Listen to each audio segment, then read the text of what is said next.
Hello friends, आज से हम एक न्यू स्टोरी को स्टार्ट कर रहे हैं और ये स्टोरी का सीजन सेकंड पार्ट फर्स्ट है। ये स्टोरी शुरू होती है एक कैफे पे जहाँ पर बहुत सारे लोग बैठे होते हैं। एक बूढ़ा आदमी बताने लग रहा होता है। इस सब की शुरुआत शोफान नाम की लड़के से शुरू होती है जो कि एक क्वीन सेक्शन का डिसिपल होता है।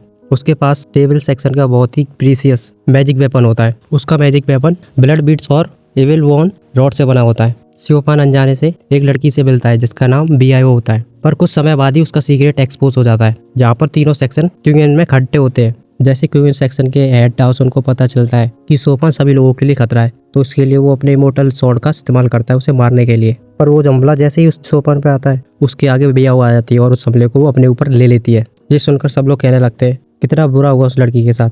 तभी एक जना पूछने लगता है तो आखिर उस लड़के का क्या हुआ। तभी वहाँ पर बहुत जोर से आवाज चलने लग जाती है।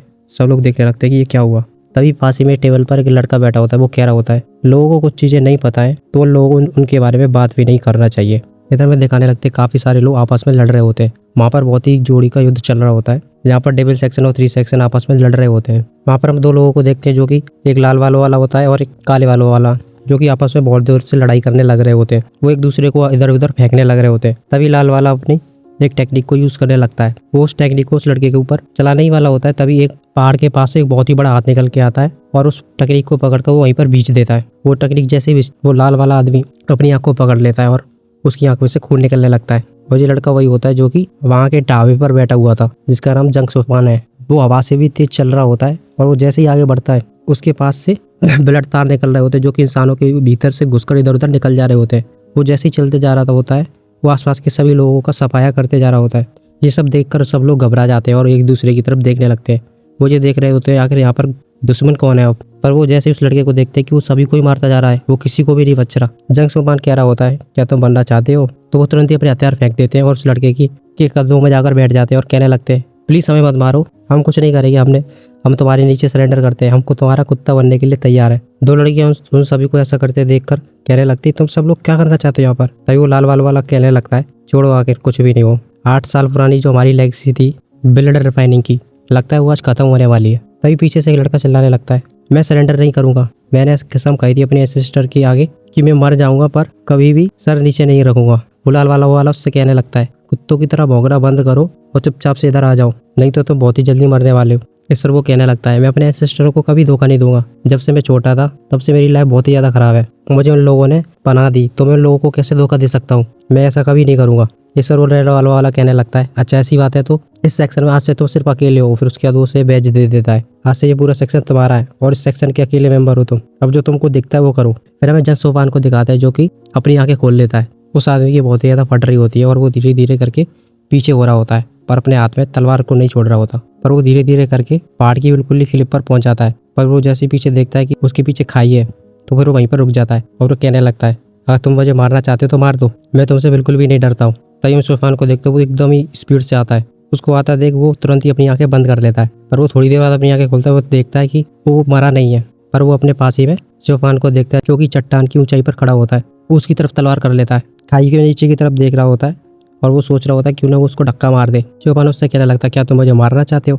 इस पर वो उससे कहने लगता है तुम मुझे मारना चाहते हो तो मार दो जल्दी से, मैं तुमसे नहीं डरता हूँ। इस पर जंग शोफान चट्टान से नीचे जाते हुए कह रहा होता है मैं तुमको नहीं मारूंगा, और जाते जाते उससे कह रहा होता है और आज की बात तुम मेरे साथ रहोगे। इस पर वो उससे कहने लगता है तुमने पूरे ब्लड शुगर सेक्शन को मार दिया, अब तुम चाहते हो कि मैं तुम्हारे साथ भी रहूं। इस पर शोफान उससे कहने लगता है मेरे बिना तुम जी नहीं पाओगे, डीएन सेक्शन तुमको मार देगा और जंगदाव सेक्शन भी तुमको मार देगा।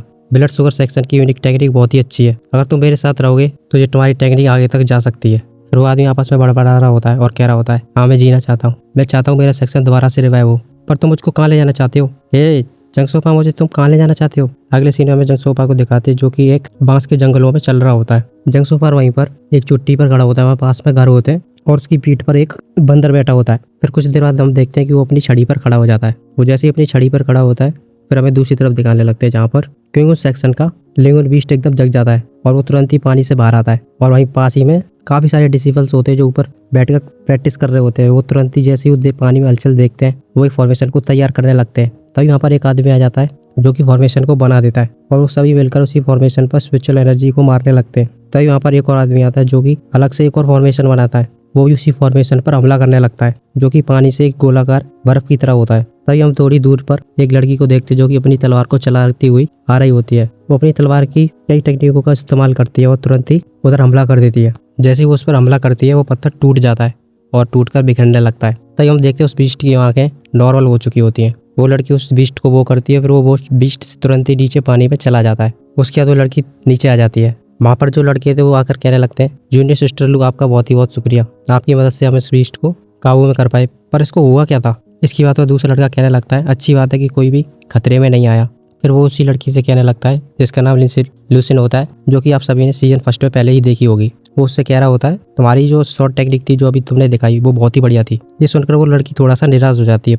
इधर हम जंग सोफान को दिखा रहे होते हैं जो कि डेविल सेक्शन वापस लौट आया होता है। वो सीधे अंदर एक आइस केव के अंदर जा रहा होता है जहाँ पर सभी पत्थर ज्यादातर आइस से जैसे दिख रहे होते हैं। वो पास ही में एक आइस बेड के पास पहुंच जाता है और कहने लगता है, बीआईओ मैं वापस आ गया। फिर उसके बाद अपने सिर पे से वो उस मास्क को हटा देता है। मास्क को हटाने के बाद वो कह रहा होता है, मैंने तुम्हारे पिता की मदद करते हुए एक सेक्शन को बिल्कुल खत्म करवा दिया और वो सेक्शन वहीं पर ही था जहाँ पर हम पहले मिले थे।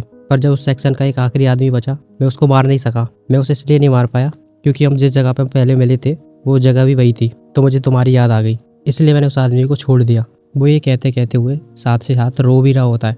वो उससे कह रहा होता है, बीआईओ जब मैं वहाँ से लौट के आया मैं उसके बाद सीधे ही किचन में चला गया। किचन में जाने के बाद मैं तुम्हारे हाथ का मीट बहुत ही ज़्यादा मिस कर रहा था, पर मैं कुछ भी नहीं कर सका। ये कहते कहते वो और ज़्यादा रोने लगता है। वहाँ पर बिल्कुल ही वैसा है जैसा पहले था, बस जो बदला है वो तो वो भी आए हो और कुछ भी नहीं बदला है। वहाँ पर हमें इधर एक लड़की को दिखा रहे होते हैं, उसके पीछे आधे एक आदमी आकर बोल रहा होता है, सेक्शन लीडर उसे बुला रहे हैं। इसके बाद उससे घूम जाती है और कहने लगती है, वो जब भी कहीं से भी लौट कर वापस आता है वो सबसे पहले बीआईओ से मिलता है। वो वहाँ से चलकर जा ही रही होती है, तभी वो आदमी कहने लगता है, मैं तुमसे बस यही कहना चाहूँगा कि तुम उससे ज़्यादा दूर रहो। वैसे सेक्शन लीडर ने मैंने ही ध्यान से उसे कल्टिवेट किया है, पर बीआईओ के चक्कर में कुछ हेटरेट हो सकती है, तो मैं तुमको यही सलाह दूंगा कि तुम उससे थोड़ा दूर रहो। ये सुनकर वो लड़की थोड़ा सा नाराज तो होती है, फिर वो वहाँ से चली जाती है। हमें इधर दूसरे सीन में लिन जिंगन को दिखाने लगते हैं जो कि वहीं अड़ी आराम से एक घर के आगे बैठा होता है। वो आंखें बंद करके कल्टीवेशन कर रहा होता है। तभी हमें उस घर के अंदर दिखाते हैं कि वहाँ पर एक आदमी, वहाँ पर काफ़ी सारी मोमबत्ती जल रही होती है, उनमें से एक मोमबत्ती उठाकर तुरंत ही बाहर उसके पीछे फेंक देता है। पर वो जैसे ही मोमबत्ती उसके पास पहुँचती है वो तुरंत ही अपनी तलवार से उसे 2 टुकड़ों में काट देता है। फिर उसके बाद वो बूढ़ा आदमी 3-4 मोमबत्ती और फेंकता है। उन आ रही मोमबत्तियों को वो अपनी तलवार से काटने के बाद पास ही के सेक के पोलों में छोड़ देता है। उससे उन सैकों में आँच लग जाती है और वो ये एक मोमबत्ती को काटते हुए करता है। तभी वो बूढ़ा आदमी कहने लगता है हंसते हुए, पिछले 10 सालों में तुमने बहुत ही प्रोग्रेस कर लिया है। इतना कहने के बाद वो आदमी हंसने लगता है। फिर हमें उसका चेहरा दिखाते हैं। उसका नाम तो मुझे नहीं पता, आगे स्टोरी में पता चल जाएगा। वो कह रहा होता है, अभी कुछ सीनियरों से मैसेज आया है कि क्योंकि सेक्शन के सभी डिसिप्लिन तीनों पीक पर मिलने वाले हैं, मुझे लगता है कुछ बड़ा होने वाला है, तो मैं चाहता हूँ कि तुम यहाँ पर सब कुछ छोड़कर वहाँ चले जाओ। जैसे ही वो ये कहता है दोनों लोग उदास हो जाते हैं। वो कुछ देर तक ऐसे उदास खड़े रहते हैं। बूढ़ा आदमी हंसते हुए फिर दोबारा से कहने लगता है, अरे लड़के इस तरह से क्यों मुँह बना रहे हो, तुम्हें इस तरह से मुँह नहीं बनाना चाहिए। इस पर वो तुरंत ही अपने घोटू पर बैठ जाता है और कहने लगता है, मुझे जो सीनियर ने जो शॉट दी है और वो जो उसके बारे में जो भी सिखाया है उससे मैं सभी डेविल सेक्शन के लोगों को मार दूंगा और उनके नाम को बहुत ही आगे बढ़ाऊंगा और ना ही उनके नाम को कभी नीचे गिरने दूंगा। फिर वो अपनी तलवार उठाकर वहाँ से उठकर चला जाता है। कुछ देर बाद हमें वो दोबारा से उसी बूढ़े आदमी को दिखाने लगते हैं जो कि वहीं पर अगरबत्तियाँ लगा रहा होता है। तभी उसके पीछे एक आदमी आ जाता है। वो अगरबत्ती लगाते हुए कह रहा होता है, शुक्रिया मुझे 10 साल देने के लिए, और इसलिए भी शुक्रिया कि तुमने उसे मेरे साथ 10 साल रुकने दिया, मुझे काफ़ी अच्छा लगा। और जो पीछे जो आदमी खड़ा होता है वो कुकिंग सेक्शन का लीडर दानश्वान होता है, और मैं वैसे भी मरने वाला हूँ तो कुछ भी नहीं है। इस पर दानश्वान कहने लगता है, मैंने अपने सीनियरों से बात छिपाई और तुमको बचाया, पर तुमने मुझे कभी भी थैंक यू नहीं बोला, पर तुमने इस नए लड़के के लिए मुझे धन्यवाद किया। फिर हमें इधर डेविल सेक्शन की तरफ दिखाने लगते हैं जहाँ पर बीआईओ का फादर और डेविल सेक्शन का लीडर खड़ा होता है, मतलब दोनों इंसान एक ही हैं। वो कह रहा होता है, मैंने इस बार तुमको एक सेक्शन को पूरा खत्म करने के लिए बोला था, पर तुमने एक आदमी को छोड़ दिया, ऐसा आखिर तुमने क्यों किया। उसके सामने जन सोपान खड़ा होता है। वो उसे कुछ भी जवाब नहीं दे रहा होता है। तभी वो घूमने के बाद कहने लगता है, क्या तुमने हाल ही में सुना है कि एक रूमर उठा है, वेस्टर्न इलाके में एक बहुत ही अच्छा ट्रीजर निकला है और उस ट्रीजर को पाने के लिए सभी फोर्सेस इकट्ठा हो गई हैं और वहाँ पर 50 संस्थाओं के लिए, जो कि जिसका मेन हॉल बिल्कुल यहीं पर है। तुम उस सेक्शन के बारे में क्या सोचते हो। इस पर जन सोपान तुरंत ही कहने लगता है, डेविल सेक्शन में घोस्ट किंग सेक्शन और बांगडू सेक्शन सबसे ज़्यादा स्ट्रॉन्ग है, और हुआन सेक्शन जो कि थोड़ा सा ही कम है पर वो भी स्ट्रॉन्ग है, और आखिरी चांगवांग सेक्शन।